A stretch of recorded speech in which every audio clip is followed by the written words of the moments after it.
Hi, welcome back to recap videos for Christian practices. Today we're going to be looking at Christians and festivals, and we're going to be focusing specifically on explaining or looking at why Christians celebrate festivals. The first thing I asked you to have a look at was this statement. So religious festivals have lost their true meaning, or often lose their true meaning. I want you to have a think about your views on this statement. As you can see from the picture here, we've got an example of Father Christmas holding some presents. Christmas, of course, being a Christian festival, quelle surprise, but more and more, especially in recent years anyway, it's become celebrated as a secular festival as well. A lot of the trappings and the things that people would imagine when we think of a traditional Christmas are in fact completely devoid from, completely separate from Christian beliefs about what Christmas involves. Obviously, this is as a result of Christianity having been so woven into the societal fabric of Western Europe, and combine that with a increasing secularization within Western Europe, especially in Britain and sort of Germany and Scandinavia and Denmark, those kind of places.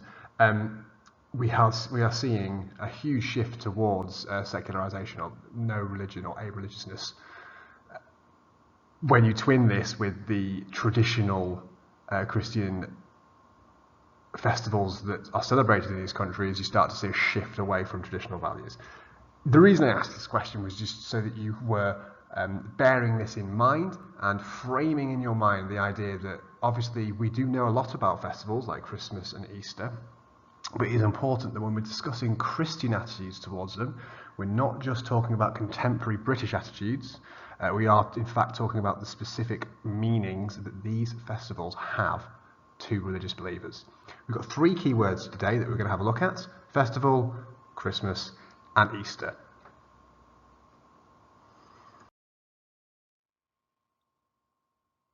So those key words, let's have a look at them. Festival, what is it? A festival is a day or a period of celebration for religious reasons. Now there's as many examples of this as you can think of. Okay, in Christianity, of course, we've got Christmas, we've got Easter, we've got Harvest Festival even.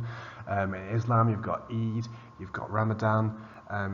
Within Hinduism, you've got Diwali. There's a variety of different religious festivals for different religions. So any day or period of celebrations, because of course not all festivals are just one day, would count as a festival. The two that we're looking at today, okay, we've got Christmas. Now Christmas is the day commemorating the incarnation or the birth of Jesus. 25th of December in most churches, although the Orthodox Church does do it slightly differently. And also it could refer to the season of 12 days, ending with the Epiphany, which is when Christians remember the visit of the wise men to Jesus. Christmas being one of the major Christian holidays, and the one that has probably translated the most into secular society.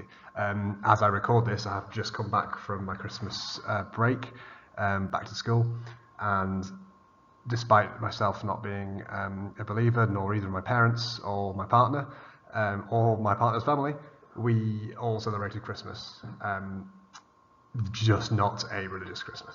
So Christmas is one of the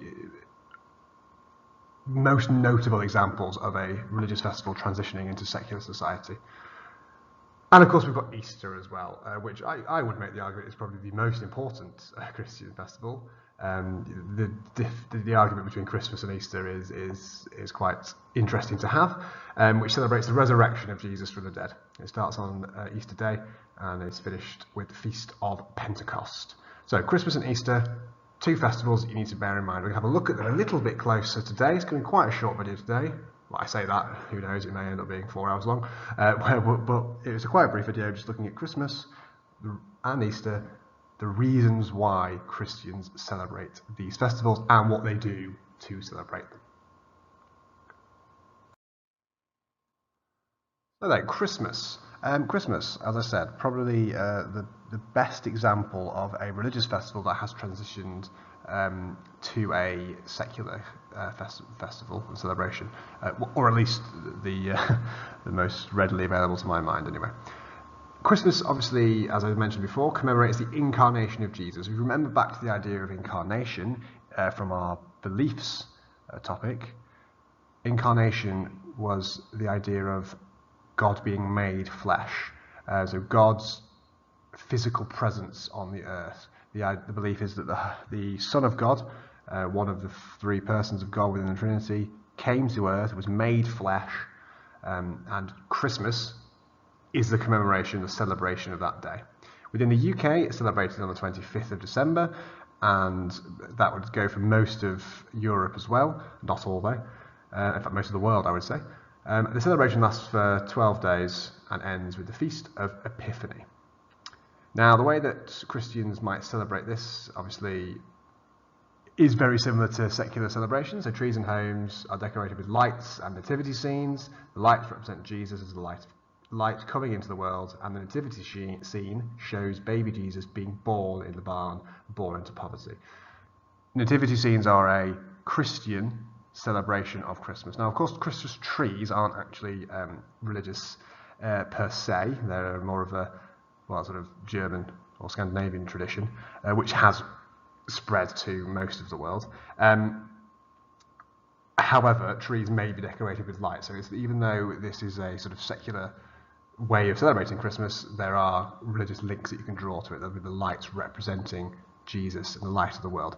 Now, the link that I've got at the bottom here, I will attach it in the bottom in the description so that you can view it yourself. It's a really, really good video of a young Christian boy explaining how his family celebrates Christmas. So I really would recommend you watch that, because he'll do a much better job of explaining it than I will, given that I assume he believes. He may not do now, but at the time he was a believer at any rate. So I really recommend you click on that video. It will be linked below, and then we'll move on after you've had a look at that. Either watch it now or at the end of the video. So Christmas is seen as a time of peace and goodwill, and many Christians might send cards or exchange gifts which call back to the wise men's gifts to Jesus, of course traditionally being gold, frankincense and myrrh. Christians may also give to charity at Christmas time, obviously charity being quite important to Christians, but also symbolically the idea of God giving the gift of Jesus, or God giving the gift of the Son of God to the world. Churches will also have carol services, and they'd have readings from the Bible, which shows God's promise of a Saviour. The readings may also include events of Jesus' birth, and there will always be a midnight mass which takes place on Christmas Eve. So the passage we've got here, which is from the opening prayer of the Catholic Midnight Mass, will be, Father, you make this holy night radiant with the splendour of Jesus Christ our light. We welcome him as Lord, the true light of the world. Bring us to eternal joy in the kingdom of heaven, where he lives and reigns with you and the Holy Spirit, one God, forever and ever. Now, of course, Christmas, massively important. Jesus being the catalyst for forming Christianity and separating it from Judaism, and celebrating Jesus' arrival on earth, the incarnation of God on earth, of course, is incredibly important. As I have constantly said to you, Christianity is more than just believing in God, it's having that personal relationship with Jesus Christ. So, of course, the incarnation of Jesus Christ, of the Son of God, is going to be an incredibly important part of Christian worship, and indeed something that's going to want to be celebrated. So this is why Christmas is such an important part of Christianity and Christian worship. Now, modern Christians may still celebrate Christmas in a very similar way to secular Christmases, so giving of presents and eating a turkey or a goose or whatever is traditional in the family. However, it is really important to note that it's underpinned by the specific belief in the incarnation of Jesus Christ. It links into this is where we get our stories about the virgin birth. We get the stories of the massacre of the innocents by Herod, and we get the story of the idea of Mary and Joseph being required to go back to Bethlehem in order to fulfill the prophecy that Jesus would be the descendant of David. Christmas has so much meaning and importance to Christians, because it is as well, it's the start of their religion. Without Jesus Christ, there would be no Christianity. There would still be Jews, potentially Muslims, if Muhammad had his apparent revelation after the fact. But Christianity is only a thing because of the life and the belief in the life and the teachings of Jesus Christ. So Christmas is incredibly important. Having said that Christmas is an incredibly important festival to Christians, I'm now also going to slightly contradict that. Well, it's not that it's not important, but that Easter is the most important Christian festival. Now, there may be some disagreement about this. There may be some people who believe that the incarnation is more important than the resurrection. However, for the majority of Christians, Easter is the central festival and the most important festival within Christianity. This festival celebrates the resurrection of Jesus, which is obviously why it makes it so important. The story of the death, the crucifixion, death, resurrection, and ascension of Jesus Christ is the founding myth of Christianity. It's the founding moments of it. It's the bit that separates the Jews from the Christians, and it's the bit that Christians believe gives them access to the salvation offered by Jesus. The wages of sin is death. Jesus, however, comes to pay those wages for us, to mean that we do not have to suffer, we do not have to die, we can live eternally with God in heaven. The salvation offered by Jesus Christ is, understandably, for those who believe in it, of paramount importance. It is the most important part of being a Christian, you could argue. So the week leading up to Easter is called Holy Week, and Christians remember the events that led to the sacrifice that Jesus made. Jesus was crucified on Good Friday and then placed in a tomb. There are special services and processions in the streets, and the processions are led by a person carrying a wooden cross. Now, again, I've linked a video below. I really would recommend you watching this video. It's an example of two young people, one in Liverpool, one in Jerusalem. And they are both Christians, and they explain how they celebrate Easter and why Easter is important to them. And of course, they are going to be able to give you a much more accurate and detailed description than I would be able to, given that it's not a conviction that I hold myself. So I really would recommend, again, either now or at the end of the video, you watch this clip. How do Christians celebrate Christmas then? So there's obviously a variety of different ways. Churches can be filled with flowers on Easter Sunday, and of course special hymns are sung. Now, I've separated it here into Orthodox and also Catholics and Anglicans. Orthodox Christians would walk around the church at midnight on a Saturday and then enter the darkened church with lit candles or lamps, and this would symbolise the entering of the empty tomb. The priest would then announce, "Christ is risen," and the congregation answers, "He is risen indeed." Now this, absolutely textbook example of liturgical worship.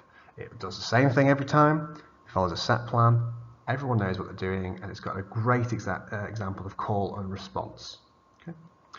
Now, Catholics and Anglicans, they also have a Saturday night vigil, so stay up and, staying awake and watching, that starts in darkness. A large Mashal candle is lit, which symbolises that Christ has risen. This then ends in a Holy Communion. Now, of course, don't forget when we looked at the Eucharist or the Holy Communion, Catholics specifically, amongst some others, do believe that the Holy Communion, the sacrament of the Eucharist, gives them direct first-hand witnesses, gives them a direct experience and makes them first-hand witnesses to the death, crucifixion and resurrection of Jesus Christ. And through that is how they gain the grace of God and how they attain that salvation. So of course, this is what makes one of the things that makes Easter so important, because it provides them with that access to the salvation. Often there are sunrise services and people will perhaps share a breakfast together, usually eating eggs, which are traditionally seen as a symbol of your new life, which would explain quite nicely how in secular traditions of Easter, where we have things like chocolate eggs. Now, these are not explicitly religious, however, they do draw perhaps inspiration from traditional Christian ideas about eggs, about spring, about new life, about Easter. So we've got a little bit of a passage here. So Christ is risen from the dead, trampling down death by death, and upon those in tombs bestowing life.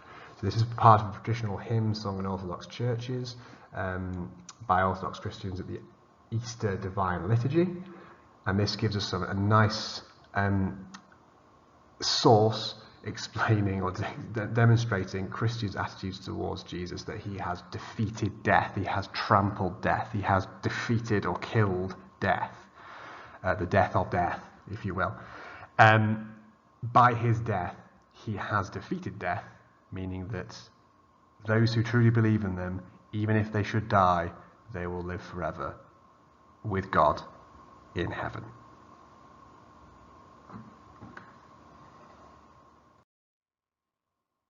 Now, I know this is a very, very, very brief look, a very whistle-stop tour of festivals, but they are quite, they are very, very important, but they are quite straightforward in your requirement for understanding. The main thing to remember is Easter and Christmas are the two most important, with Easter being the most important. You could make the argument that Easter is not the most important, and if you were asked to do so, you would need to make sure that you were focusing on the importance of the incarnation. It's not just the birth of Jesus at Christmas that's important, it's that it is the incarnation of God. It is God made flesh. It's more than just a birth. Jesus is more than just an important person. It's not like in Islam, where yes, Muhammad is God's final prophet and he's a very important person, but Muslims would believe that Muhammad is a human, and that is it. A very important and very impactful person, but a human nonetheless. Whereas Christians believe that Jesus is human, but also God. Holy God and holy human. So if you're unsure about incarnation, you might want to revisit a video that I did a while ago now at this point about the incarnation, or have a look through your textbooks or your revision guides, or indeed ask me any questions.